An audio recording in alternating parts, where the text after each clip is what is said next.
ঠিক থাকতো না প্যান। এই যে কাঠ ঝুলে রয়েছে। 3 ডজনই কার জাল। জাল কম।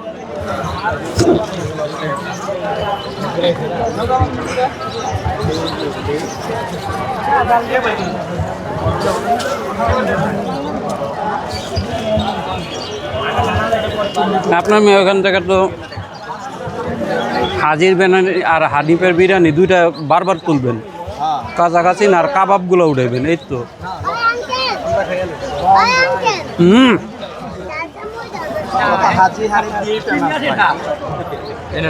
ছোট্ট মেসি হয়েছে আমাদের মাঝে। এটা কোনটা? ওই যে ওইটা 60 টাকা দিও তো উৎসব। এ নাও 10 টাকা মিলিয়ে দাও। আব্বু একটু দাঁড়াইতে হবে, এখানে মরিচ দেওয়া। হ্যাঁ, রাগ করলা? হুম, একটা কম। টোটাল কয়টা? হুম, না এটি ঝাল দেওয়া বাবা, অল্প ঝাল দেওয়া। মিডিয়াম ঝাল।